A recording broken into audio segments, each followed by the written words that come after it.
Back in 2008, Mexico's flag was regarded as the world's most beautiful flag after winning a competition organized by the Spanish newspaper 20 Minutos. Coming in first with more than 900,000 points and with over 500,000 points of distance from the second place, Mexico's flag won decisively. But what exactly makes the Mexican flag so special? Join me as we dive into the history, the meaning, and the significance of the Mexican flag.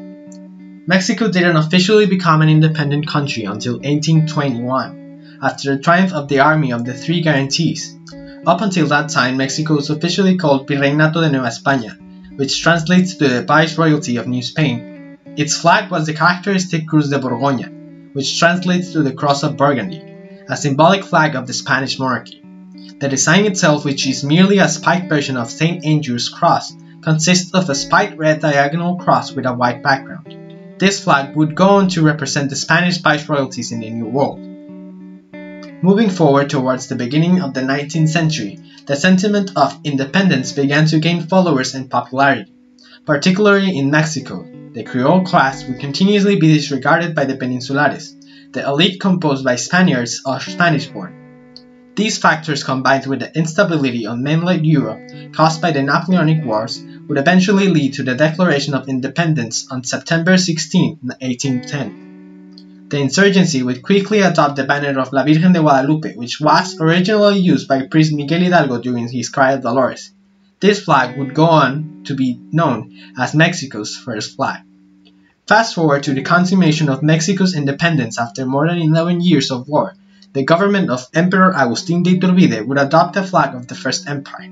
This design would now include the characteristic green, white, and red stripes, as well as the eagle and the nopal, a member of the cacti family original from Mexico.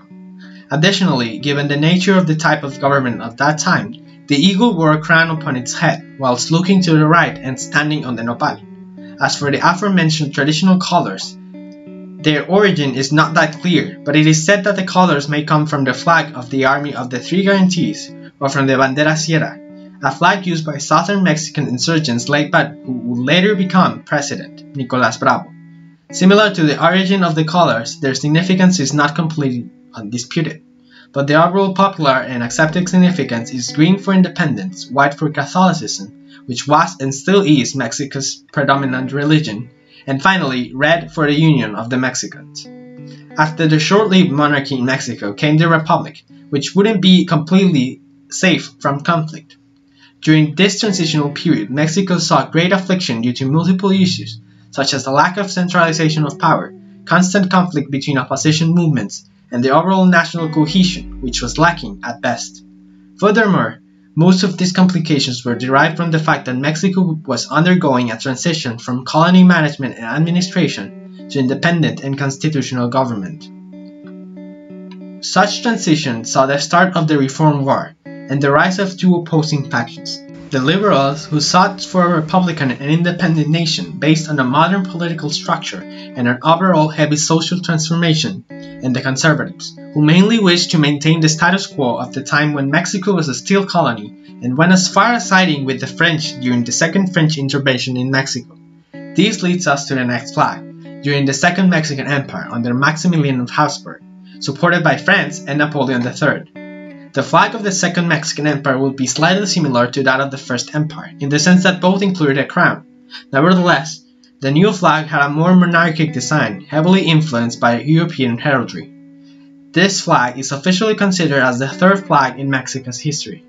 Moreover, the flag used by the liberals under the command of Benito Juárez in the previously mentioned Reform War is sometimes considered as the second flag in Mexico's history. Both flags would see the addition of the serpent being devoured by the eagle. After years of considerable peace, by 1910 Mexico found itself once again in a civil war, when the revolutionaries led by Francisco I. Madero would seek to overthrow the dictatorship of Porfirio Díaz.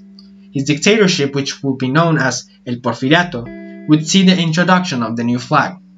Although not considered as one of Mexico's official historical flags, it is relevant mentioning it given the overall historical significance of the period, rather than the flag itself. Multiple flags would be adopted throughout this period. The Porfirista flag would be used during the aforementioned Porfiriato. The Carrancista flag would be adopted by Venustiano Carranza during his leadership, the constitutional faction during the Revolution, and the institutional flag would later be used throughout the half of the 20th century. The fourth and last official flag in Mexico's history wouldn't be adopted until 1968 and remains in use until now. Rumor has it that the new flag was adopted as the definitive flag given Mexico's role as host of the Olympic Games. Nowadays, the aforementioned flag has new meanings for the colors and an overall different significance. The official flag of the United Mexican States serves as one of the national symbols, together with the national anthem and the coat of arms, or the national shield. According to the Ley sobre el Escudo, la Bandera y el Himno Nacionales, the use of the flag must be regulated by the governing secretariat, and the design itself must comply with the following standards. The national flag consists of a rectangle divided into 3 vertical strips of identical dimensions, with the colors in the following order from the pole: green, white, and red. In the white strip and in the center, it has the national shield, with a diameter of 3/4 of the width of said strip. The ratio between the width and the length of the flag is 4:7. As for the colors, green symbolizes the hope of the people in the destiny of the race, white represents the unity, and red represents the blood that the heroes spilled for the fatherland. Finally, the shield carries many of the past features but renewed to some extent.